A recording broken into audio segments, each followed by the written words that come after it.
Hey everyone, good morning. Welcome to our series of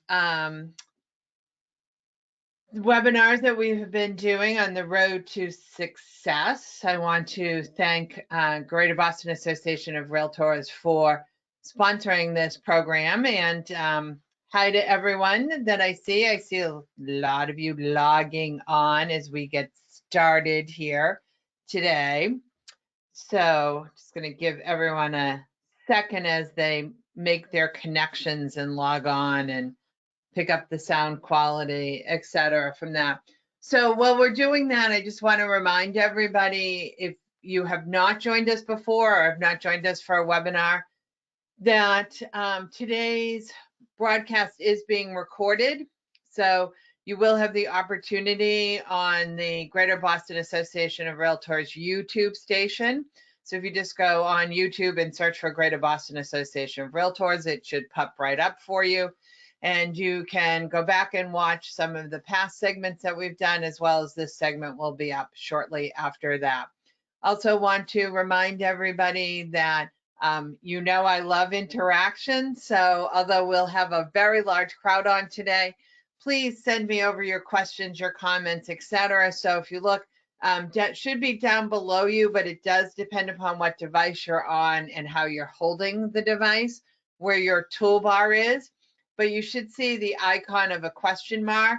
If you click on that, that should open the question box. And so you can sort of post your question or your comment or etc. from there.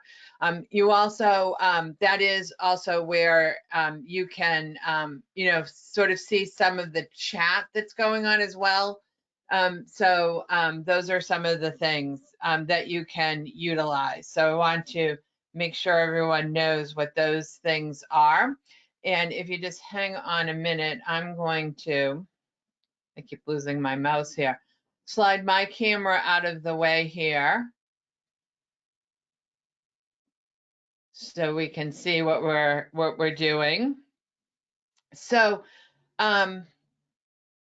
we are going to talk about today the 5 enemies of prosperity.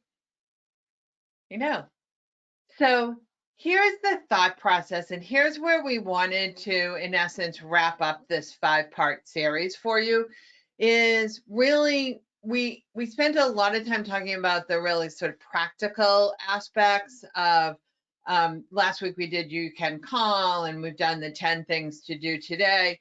So lots of information that has on there. Thank you, David.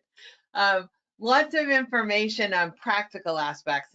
And today what I really wanted to do is really talk more about mindset, right? So I think it's not only what you do during this entire period that is going to change the outcome for whatever. And you know I've said this a million times. I hate this word or this phrase, but whatever our new normal is, I don't know what phrase to replace that with. If someone has an idea, let me know. Let me know. But we all know that most likely when we come out, every time I say this, I think of the lollipop kids and that in Munchkin Land and the Wizard of Oz coming out after the storm to an entirely sort of changed world, and Dorothy poking her head out. And it almost feels like that, doesn't it? But and what will we come out to? What will things be like? I mean, it certainly isn't where we expected it to be as we started off.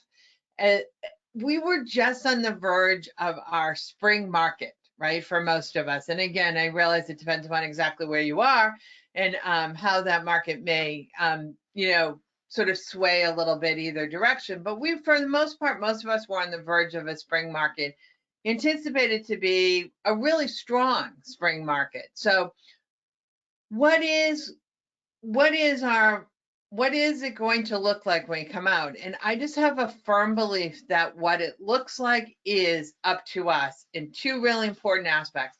One that we spend a lot of time already talking about, what we do, right? Our actions, what we have. And the second one is our mindset.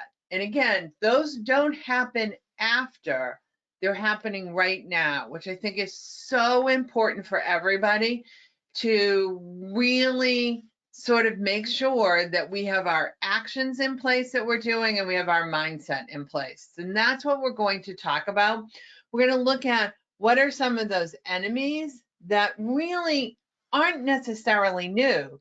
They have in essence always existed. However, they are enemies to our prosperity. So, really, number one is any idea, plan, or purpose may be placed in the mind through repetition of thought. Yeah. One of my favorite authors, Napoleon Hill, if you have not read Think and Grow Rich, I don't know where you've been, but it is really a fabulous book. It's really the foundation for so many things. It's really a lot of it's the foundation for Hal Elrod's Miracle Morning, which you've heard me talk about, and many of you saw Hal speak at the Greater Boston Roadshow. I think it's now 2 years ago. Was it 2 years ago or last year? I can't even remember now. It's the thought process from The Secret. It's really been out there, expanded upon, and et cetera for so many years. And Napoleon Hill basically says he didn't create it. He really learned it from others. And he credits people like Andrew Carnegie and lots of other people. But really, one of the things he is saying is that your mindset, what you think, what you put in your mind, what you put in your thoughts every day, that's what happens. That's what happens, right? You can make it happen. And trust me, everyone, this is really one of our biggest enemies right now. I have to keep reminding myself to really sort of turn off the news and step away from really some just overwhelming information, because you can just sink into this big, deep black hole in this current situation that we're in if you choose to. And I prefer to choose to think about a more optimistic outview. Now, you have also heard me say this many times before, and I am a believer in a realistic, opportunistic thought process, right?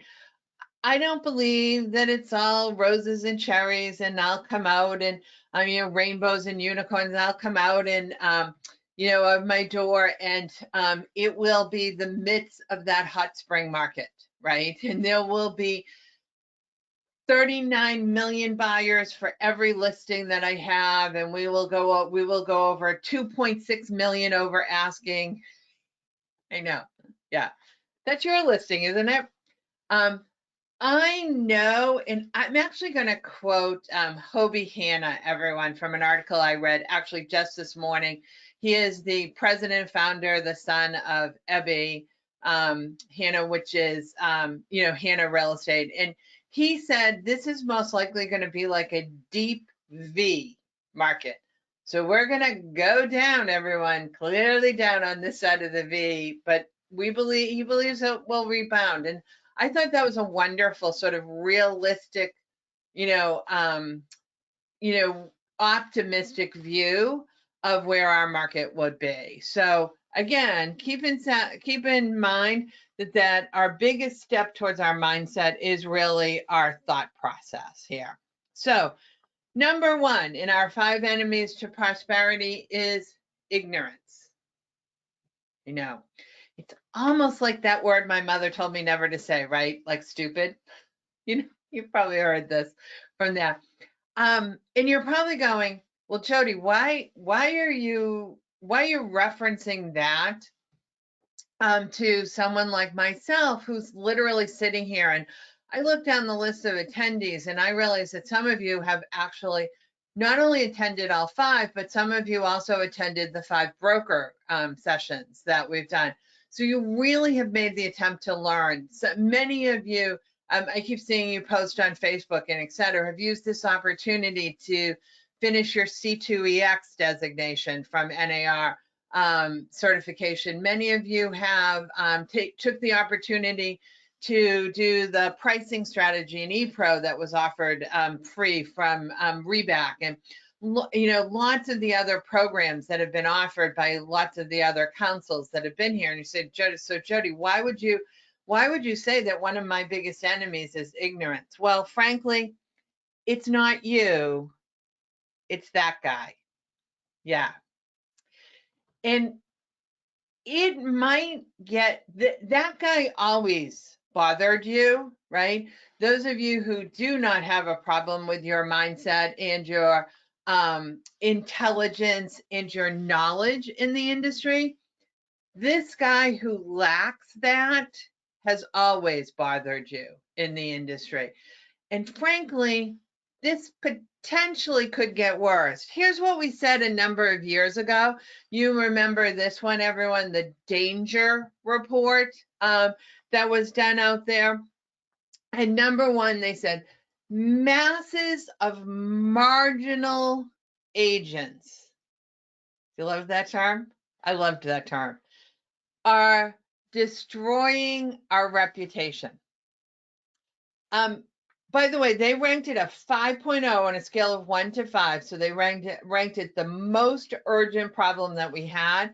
And they said it was 100%. It was a game changer in the next few years. And I'm going to actually add another statistic on to the masses of marginal agents. A number of years ago, three or 4 years ago, as Tom Salamone was exiting his presidency at NAR. So I think that's 3 years now ago. He said that a recent statistic now, and by the way, he was president. It was a good year. It was a hot market during his presidency. But he said 60% of the membership had done less than 2 transactions in his year of presidency. 60% of our membership done less than 2 transactions. Yeah. Marginal, maybe not even the accurate word for what potentially was going on and what we were seeing. Now, here was another interesting comment made in a Facebook group, everyone, called Lab Coat Agents, which said, do marginal agents know they are marginal? Right? So that comment leads me to say, to address the issue of what many of you might be thinking right now. Jody, are marginal agents or less productive agents really going to be my problem, right, as I move forward? Because won't they be, if we, in that steep decline, if we have that steep decline of a V market, won't they be the agents who drop out? Unfortunately, I can tell you that isn't necessarily so, right? And it kind of goes back to, do they know they're marginal agents, right? Do they have to work? Do they have to make an income? What are their needs and wants? That unfortunately is an also side effect to our business, that we actually lose some good agents in down markets who are unable to adapt to new market conditions. And again, we could see some drastically new market conditions. We're already seeing them right now. The use of technology is a huge game changer out there. How many of you are using some of our new technology platforms? Just shout out in the comment section if you've used some virtual showing platforms, some new marketing aspects, some of our virtual communication platforms like Zoom and et cetera. Shout me out in the comment section. Let me know what you're out there utilizing, all right? Because some of those things can actually be game changers for some of the people. And it comes to the fact that here is kind of the danger report said is, it may be quantity over quality, right? So, excuse me, I said that backwards. Quality over quantity, right? So, yeah, I see some of you saying you've had some Zoom conferences with clients from that. Oh, interesting. So Mary says she's had a Zoom offer presentation from that. So, and I've been, guys, you know this, if you've been in my classrooms live or virtual, for probably about 3 years now, I've been talking about utilizing Zoom for things like offer presentations. So Loom, Catherine, is another great one as well. So in case you missed that, I know I have a really great professional mic, but those two words are sometimes hard to pick up the difference. So Zoom, everyone, ZOOM, which is zoom.us, all right, is where you find it. That's the virtual conferencing platform. It looks very similar to this. This happens to be GoToWebinar, everyone, that I'm using, but you're used to it and you know, you see it. But Loom, Loom, and I believe it's loom.com, I think. Loom allows you to do things like, I'm serious, Catherine, if you've used Loom for things like virtual showings and that. So Loom allows you to screen share and record over that. And I've got a slide coming up, which I think I'm going to reference back to where and how you'd utilize Loom for a good aspect. But these are, and I see a handful of others using virtual staging, like Box Brownie, many of you have been using for years, and some other showing aspects that are there. So I see a number of you sending over me messages of some of the technology that you've used, but that's going to be the quality. And the problem with our industry, which frankly has always been the really great thing about our industry, the problem right now may be that I may not have someone on the other side of the transaction who is capable, able, or willing to step up into this new world that we're in with that knowledge and expertise that can be very frustrating to it. So what are some of the things you might need to do is, everyone, and that is really building your own tribe. So, you know, I'm going to quote Seth Godin here, who I think kind of coined the word tribe there. What people really want is the ability to connect with others of like kind, right?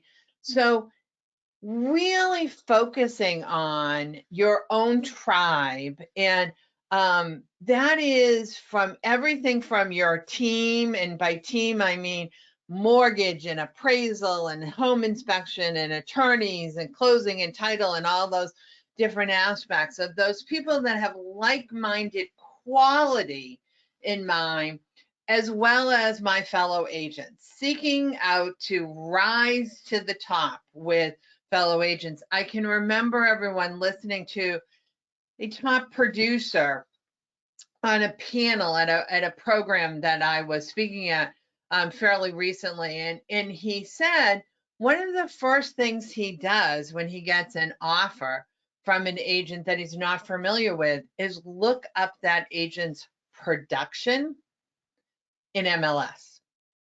Yeah, because is this person my tribe? Are they producing? Do they have the knowledge, right?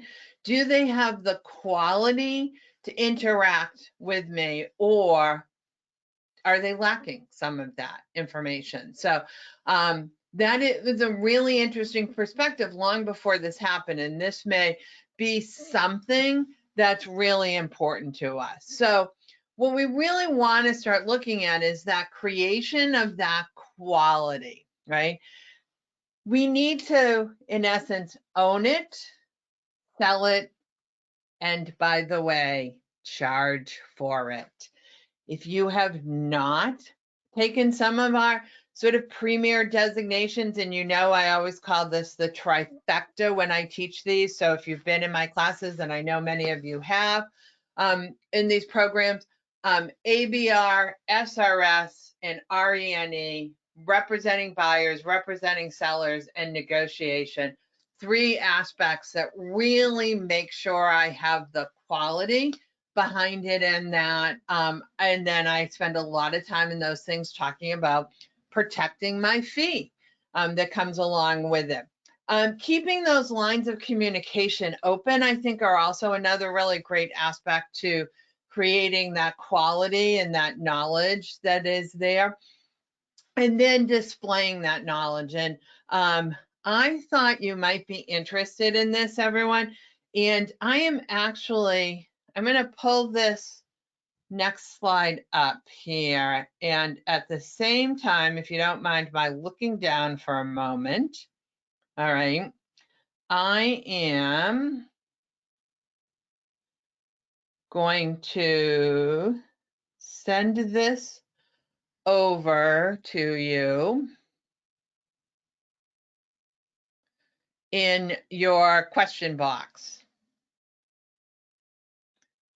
Okay, so here's the link, everyone, I just sent you to this slide, this information. This is NAR's newest study. Many of you may have read some of the articles. It came out everywhere yesterday and the day before, I believe. It is a study on purchasing and down payments aspect. So the knowledge of the consumer. Yeah, because let me share with you, this shows you that not your only problem is not our knowledge, but the consumer's knowledge. And according to this study, again, just recently out, so if you want to go grab this study for yourself, everyone, you can feel free to go out and grab this study in the link I just sent you, or just go on NAR.Realtor and look for the research study. It should be right up at the top page. But most consumers, according to this study, said that believed that they needed 20% of down payments. Yeah. Guys, look at the market range of price that many of you have in your market. I saw a couple people, I think. Did I see Randy Horn on? I've forgotten. But I'm guessing that I got Nora on from the Sherborne, Dover area. Do I have any of my downtown Boston people on here as I'm scrolling down through? I mean, I'm looking at, imagine if I'm a first time buyer and I'm buying a condo in the South End, right? And I think I need 20% down. I'm a millennial with student debt up to here, et cetera, everyone. There is no doubt that home purchasing looks like it's not even possible to me. But here's another sort of kicker to it. 35% of people believe that you need 16 to 20%, and 21% thought you still needed 6 to 10%, right? Yeah. There's a lack of knowledge. There's an ignorance on the part of your consumer that you can clearly address. This is, I think, going to be one of your biggest enemies, everyone, as we continue down this market, that people are going to sink into the negative mindset of home ownership with the lack of knowledge and expertise. And that would say, David, thank you. Imagine, again, on there in the downtown Boston marketplace, and David has only consumers out there think they need 20% of 500 for a studio. I don't know. Is that what, $1 million for a 2-bedroom in South Boston, or et cetera? Yeah, it's an overwhelming number, and it's a huge, huge issue, everyone. Please download this report and get this report so you know exactly what's going on. Prosperity belongs to those who learn new things the fastest. And again, we're going to talk about in just a minute how I address some of those ignorances with my consumers and with my fellow aspect. How do I learn these new techniques and move forward? Number 2, everyone, is fear. And frankly, this is the one I think that is really can be our most destructive enemy. It's the voices sort of in my head. It's the self-doubt that I can't do it, I don't do it, I shouldn't do it, what if I do it, they won't like me. You've heard it all from there. Yeah, um, and Rona, that's a really great point is, will some of our actions from before, and it kind of ties into this aspect of fear, right? So the consumer had this fear, and we also had this fear. I need cash. I can't do a home inspection. I have to do some of these things. Well, those may not be aspects that come into our new normal, right? I keep saying that word and I don't even like it, right? But those are great aspects of, what will the competition be? By the way, statistically, you're going to hear everyone, or you may have already heard, he was on our MAR's webinar this past week, our virtual town hall. Dr. Lawrence Yun. Dr. Yun is the chief economist for NAR. If you haven't heard him, Dr. Yun and almost every other housing economist is going to tell us that statistically a housing shortage still will exist. Yeah, statistically, because there are more people of home buying age than there kind of are houses. But the issue is, will they actually buy? Because will the belief structure, the down payment, the cash, the waiving inspections, et cetera, will those be part of the process? So again, we can get stuck in our head with this huge fear of they won't be able to buy, they can't buy, they can't do, they can't compete, et cetera, from that. How about looking at the positives right now on some of the things that we can use? Because really, the only way out of that mindset of your head is to take action, right? To take action is the only way to get out of your head. So again, this is why I'm so strong in believing, get up, get dressed, all right, whatever that looks like, in your mind, get to your office, whatever that looks like, your dining room table, your kitchen table, a comfy chair in the corner of your family room, whatever your office looks like, get up, get dressed, get to your office and get doing, right? Taking that actions, because those actions will advance you, all right, towards a really sort of a goal that comes into mind, right? So it's really important that we kind of look at really what our relationship is with that consumer and how some of our actions really can take advancement towards those goals and what some of those things are. Being aware of your fear is smart. Overcoming it is a mark of a successful person. So how do I overcome it? How can some of those actions be overcome? Well, let me share with you some of those things that we can utilize with some of the tools we've already actually just addressed and just spoken of. And number one up, I'm going to go back to Catherine's comment about Loom, everyone, Loom. By the way, Loom is free. That's one of my favorite things out there for it. It has an enhanced version. I don't know. I've done many of things with the free version. So Loom is going to allow me to bring up, for example, a screen share of a mortgage calculator. All right. And maybe a special mortgage program that one of my partners is running, and record a session. By the way, I can put my picture up along with it. I'm going to record and my video camera is going to be on, and it's going to be a circle down at the bottom. Actually, you can move where the circle is. You can change the size of the circle. And I'm going to use my mouse and point, right? And it has example, I'll use some of this right here. So it allows me to highlight just like this. Or I can, spotlight and show you these types of things, everyone. So it has tools that are very similar to what you're seeing me utilize right here on my marketplace and make the recording, all right? By the way, I don't need any fancy equipment. Yes, I have a nice HD camera and I have a professional microphone here, etc. But guys, most of your laptops have really great cameras. Your phone has a wonderful camera as well. You could add on as an attachment if you really wanted to, but you don't need to, and put your headsets in, right?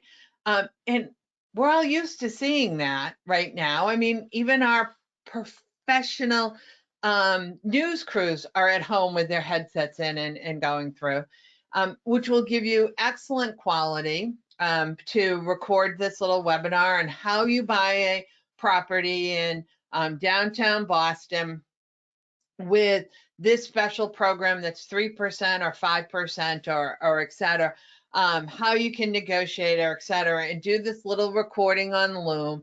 And then I'm going to post it on social media, Facebook, Instagram, YouTube, LinkedIn, everyone, please keep reminding of LinkedIn. That's something for me to do. That's new knowledge and expertise, and that's differentiation from my competition. And there's a great example of how I can utilize those tools. And let me share with you, Loom is pretty straightforward, and I know some mega national speakers, everyone, who've been using Loom for years, a free product out there to do a lot of these communication tools. So think about some of those things as real actions that I can take towards that expertise of becoming the person that distinguishes myself in the profession. Our third enemy is chaos. And frankly, that one's real hard to avoid right now, everyone. Chaos is literally all around us. Why? Because we don't even know.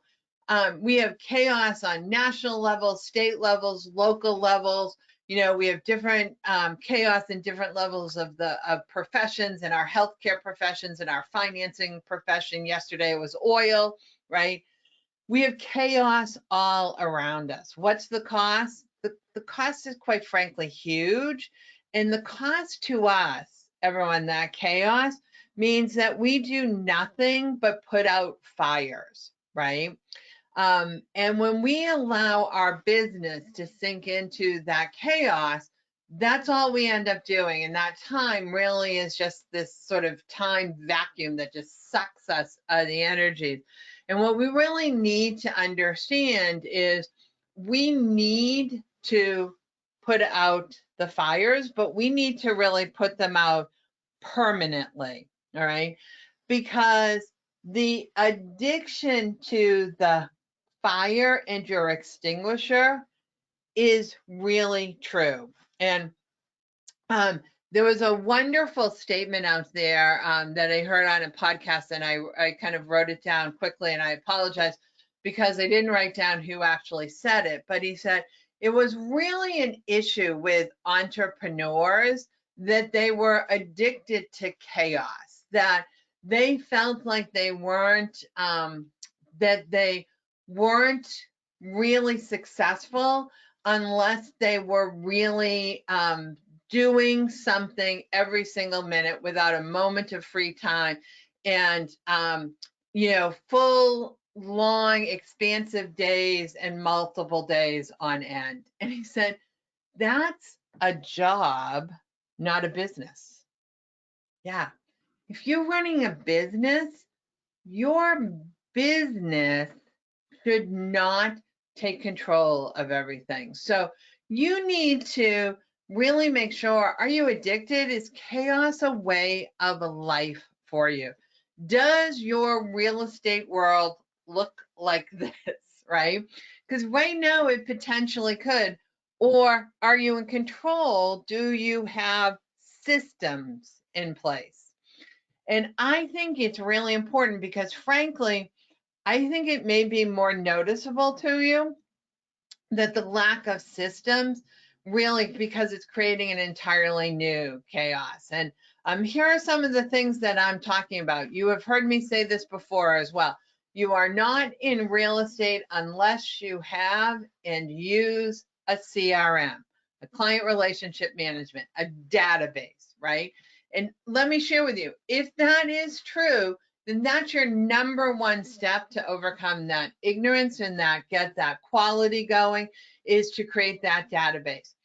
If you are not utilizing our electronic platforms, ZipLogic, DocuSign, Dotloop, etc., from that, and by that, everyone, I mean not just pulling a form down and printing it, right? But pulling a form down, electronically sending it, electronically filling out, electronically submitting it to a co-broker, to a vendor, a mortgage, an attorney, etc. from that. If you are not performing our contractual world in the virtual world, everyone, then you don't have systems in place. And those systems have existed for a while. You need to learn all of that information.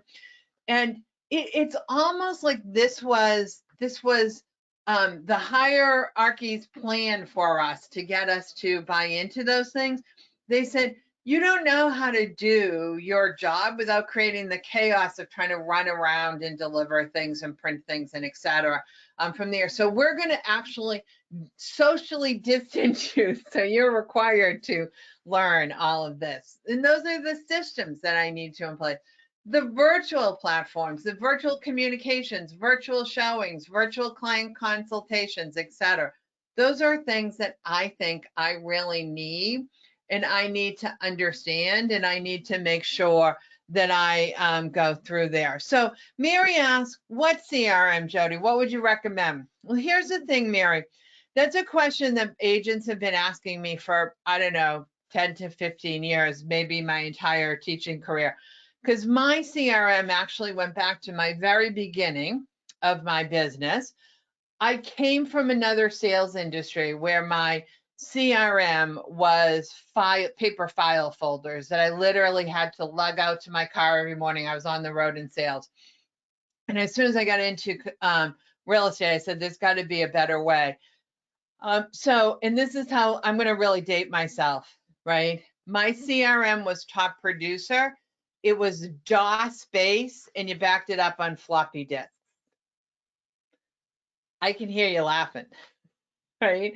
And it worked for me. And Top Producer still exists. It's still a choice. But here's the thing: what a system does or doesn't do is really customized to you. There is no answer on what's the best system, because it's the best system for you, what you need to utilize. Top Producer comes out on top often.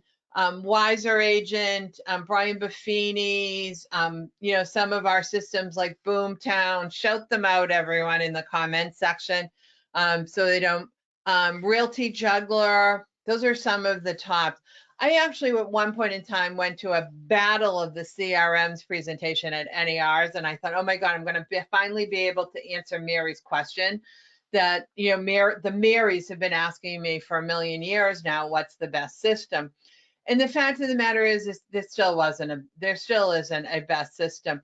One of the things I will share with you is this is a great time to upload, play with, figure out if the system works.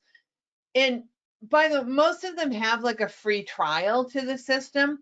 And once your database is electronic, it actually makes it really easy to put it into the system, and even take it back out and move it to the next system if this one doesn't work. I will give you one piece of advice that I've learned over the years. Actually, two pieces of advice. One is, the more the system does, the harder it is to use and learn, right? So the more complicated, the more tools, more bells and whistles, and you sit there and they're selling it to you and you're like, that's really cool. It does all that. It makes it harder to learn and harder to use. And secondly, some systems work better on certain operating systems. So if you've got a Mac, make sure you're getting some information from other Mac users in particular. Lots of these things are written for Windows-based platforms. So utilizing the platforms that you utilize is also what works really well. And actually, I have a third piece of advice. How mobile it is on your mobile device as well is something. We are not ever going to be someone who kind of sits around in an office space. So how mobile it is going to be significantly important. But one wonderful question from that. Great time to kind of look at it and try, right? Much effort equals much prosperity. So the more actions with a limited amount of chaos, the more direct line I can take towards my success is really important. So again, I've looked at, who's my tribe? What do I know? What do I need the people around me to know? What is some of that knowledge or lack of ignorance, the quality that's there? What are some of the actions that I can take towards some of those things as well? How can I create and put systems in place that decrease the amount of chaos that's going on? These are all items, everyone, that will help my mindset really create that prosperity. So number 4 is conformity. Yeah. And I have on the subtitle here, everyone, probably the worst aspect of conformity that exists out there, which is the I am number one, right? Kind of goes back to that old, and it was funny because we were talking about this the other day. Some of you also watch my Wednesday broadcast with my fellow speakers called Words of Wisdom. We do it live on Wednesday afternoons on Facebook now. And we had a guest that many of you are familiar with because he's right here from Massachusetts, but the president of the Residential Real Estate Council, formerly known as CRS, Richard Waystack from Harwich, Massachusetts. And Richard brought this topic up and we were attributing it to either Floyd Wickman or Zig Ziglar, one of the oldies but goodies everyone out there. Is that people don't care what you know till they know that you care, right? So I'm number one says nothing about me. It shows me the actual opposite. You don't care about me. You care about yourself. I'm number one. I won this award. I, right?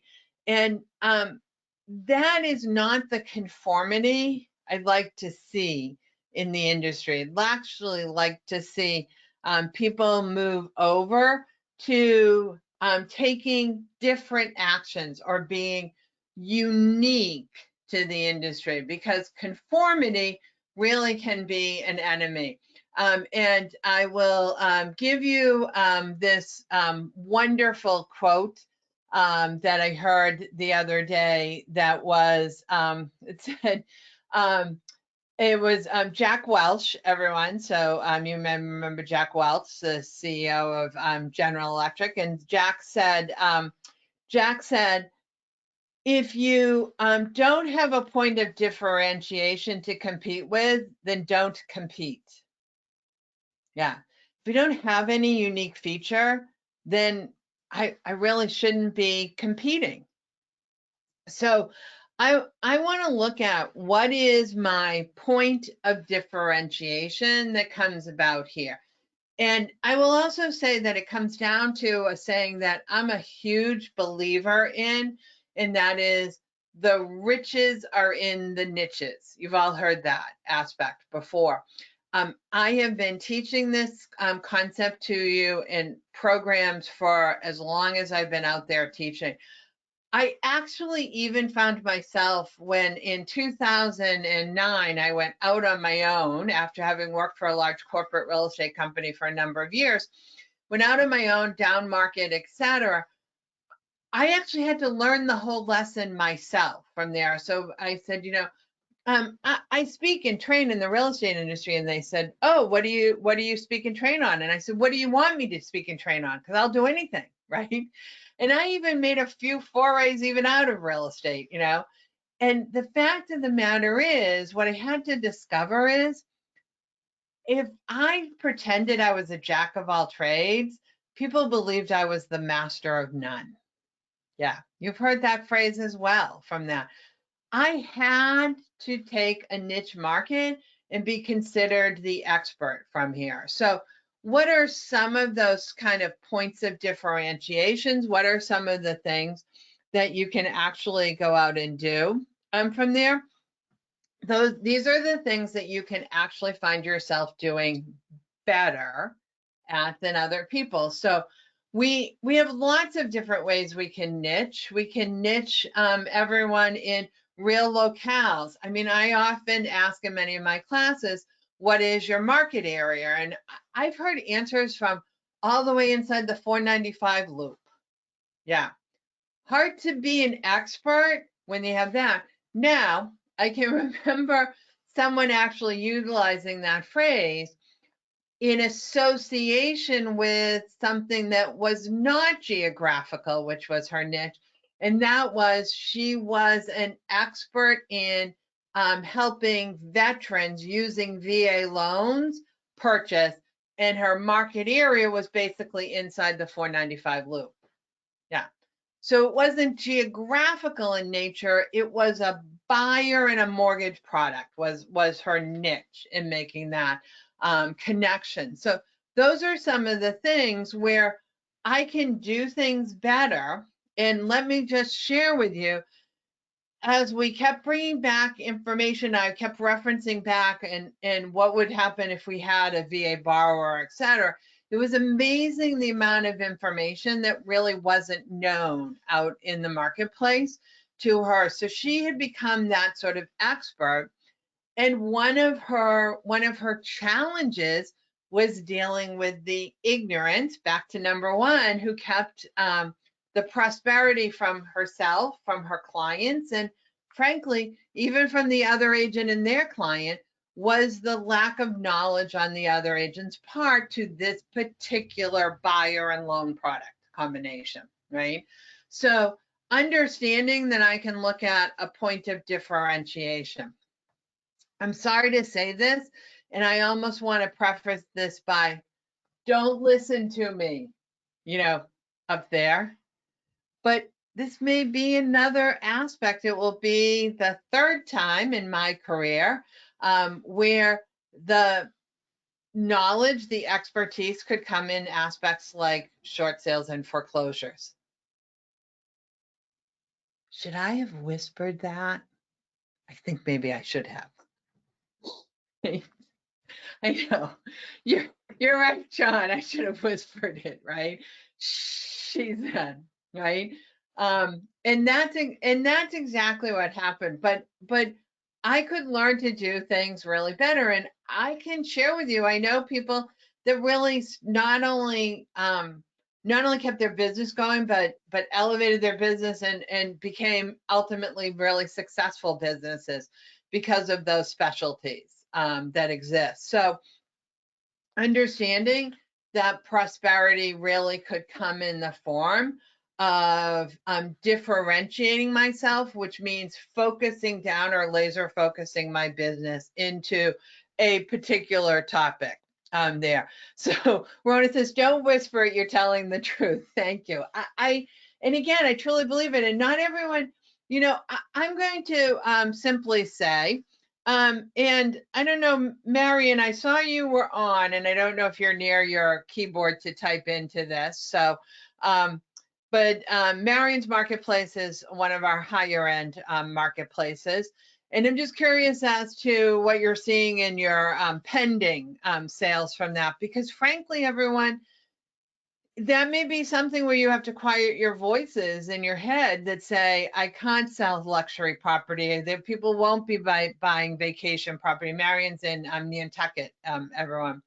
I won't be there. But the fact of the matter is, a lot of times, and we saw this in the previous down market, I can remember we've had a couple of conversations with it, is that the people who were still buying were people that weren't hurt or touched in our last downturn. So, the rich got richer, or whatever that saying is from that aspect. So those niches that aspect of those experience really go in all directions. And that so again, there isn't any more effort to aim high, says Napoleon Hill, to demand abundance and prosperity than there is to require accept misery and poverty.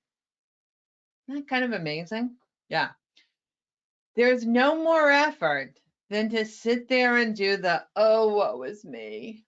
I was in real estate in 2020 when the market collapsed and the pandemic and, et cetera. That takes as much of our spirit and energy as I'm in real estate. I'm going to specialize. I'm going to be out there and I'm going to be different.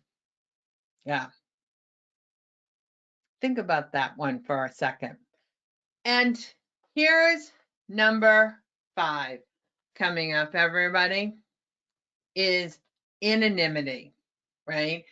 And I'm going to niche this topic down for today to one section of anonymity. And again, I've been talking about this one for a while. You've heard me use this phrase in class.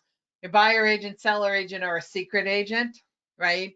A lot of us are secret agents. And this is one of our biggest problems. If I have somebody on the call today who's new, right? By the way, thank you for joining us today if you're new. And let me share with you, I have seen new agents rocket to the top of their marketplace in down markets. And one of the aspects that that makes a huge difference is their need or their drive to be recognized in the profession and not to buy into anonymity. And one of the things that you should be really focusing on in our current conditions is your online presence. Number 1, real estate is local. We know that, right? We know that's local. So guess what? Your online presence should be local as well. So I made reference to kind of tying some of those things back, and some of the things that I'm going to look at is I've said this over the past 2 weeks, I don't know how many times, and I opened my email this morning and found this again. If you have marketing that is pre-programmed in, newsletters, postings on social media, etc., and you have not stopped it and reviewed it, I'm begging you to stop it and review it. All right. Because what is getting sent out by some of you is really not appropriate whatsoever. I want to niche down to my local market, right? And again, it might be geography, right? I might be a specialist at Meadowood subdivision in the town of Natick. All right. I made that one up, everybody. Don't go looking for it. All right. It may be geographic in that aspect. It might be someone like the veteran and a VA buyer. It could be the luxury market, the secondary home market, downsizing, first-time buyers. I could be specializing everything. I want to look for that buyer, that seller online, right? And so I'm going to, and you're going to say, what are some of these things? What are people looking at? How are they thinking? I'm actually going to make a recommendation that you check out something that is kind of one of our adjacent fields and often part of our team members, but not one we usually think to look at information. If you do not follow House and Home, everyone, it's the magazine, all right? They have and have always had a YouTube station. So look up House and Home on YouTube. And because they didn't have enough episodes in the can, so to speak, to keep feeding them out on the regular basis the editor has started this new series. I think it might be weekly, or maybe it's a couple times a week. There's a number of episodes up that you can find called Housebound, where she does a virtual call like this with a designer that they have a connection with. And one of the things they find really interesting is she talks about what it's like from a perspective of being the designer themselves being in their own home and what they think they might want to change and what they think others will discover about being in their home. And let's face facts, everyone. That's going to be something that a lot of people are thinking, but they may be tagging on that fear in front of their saying of. So they're now thinking, I wish I had a bigger house. I wish I had a smaller house. I wished I was in the city. I wish I was in the suburbs. I wish I was in the country. I wish I was down at the beach. They may be thinking that, but the tag of the fear part was, if the market wasn't so bad, I would. If it wasn't a bad time to buy or a bad time to sell, again, that's that fear aspect that you could be addressing to your niche in the marketplace. Here's who will be looking at your house. And the reason I brought up the house and home aspect was I was watching an episode last night, and the person made reference to the fact that a lot of baby boomers, right, who downsized in the last few years are now realizing they downsized too far down, right? And they may not be happy with that. And I kind of wanted to add on, and in a location that's not so fun for them. Having a brother who got stuck down in Florida, everyone, and he is desperate, right, to get home, but trying to remain safe, he and his wife, but he's desperate to get back up here to Massachusetts to, to his friends, his family, his familiar territory, as well as his children and grandchildren. All right. So I'm gonna place my money. You guys can ask me later. I'm gonna guess that whole small 2-bedroom condo thing in Florida is not working for him right now, and he's going to be selling it. By the way, for those of you that are in my live class, this is the brother I call the serial flipper. All right, that I make reference to in a lot of cases. I'm going to tell you this thing is not going to work out well for him. So it was just a topic that came up in this house and home, which is really the key, or that aspect of creating that distinguishing feature, really stepping out and giving the information to my niche, to my sort of hyper local marketplace, whatever that niche is, and looking at that online presence. And please, again, I mentioned this earlier, but don't forget, everyone, that much of my niche is not, they're not on Facebook, everyone. So I don't have any problem with Facebook. The reason my team does the words of wisdom on Facebook is that's where all of you guys are, the real estate agents. But frankly, unfortunately, sometimes too many of you end up talking to each other instead of talking to your potential clients there. Lots of your clients are actually business people, some of your niches in that, and they're on LinkedIn. And those are the tools that you should be looking at and you should be going through. Again, YouTube, LinkedIn, Facebook, Instagram. Frankly, I'm seeing a lot of fun stuff I really like on TikTok that's coming out from that. Nora, you know I'm talking to you. And there's just some really great new tools out there for me to connect with my client and create that presence online. So when people think of buying something, they really think of me as the person they want to buy their condo, their first home, their upsize, their downsize, their vacation home, whatever that sort of niche is that I'm specializing in, right? So prosperity is the best protector of principle. Mark Twain. Yeah. Right. Kind of goes back to our very beginning statement is, if I want to be the really good, if I want to have the knowledge, if I want to distinguish myself and not be anonymous, if I want to have systems in place, those are principles, right? Those are principles, and prosperity is going to help me with the most amount of those principles. So those are really, really important. So I wanted to thank you for not only joining me in this segment, everyone, but I wanted to thank you and live long and prosper. All right, so I'm a geek. I'm a Star Trek geek, everybody.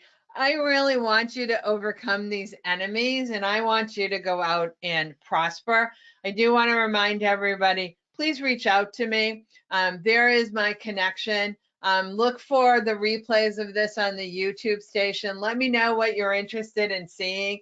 Everyone, join me over on Facebook live on Wednesdays for in Words of Wisdom. You can find us in Words of Wisdom RE if you're looking for us on that. Join me on all my social media aspects that are out there send me your questions, send me your concerns, send me the issue. I'm here to help. And again, I wish you the best and most prosperous aspects. Thanks, guys. Thanks for joining me.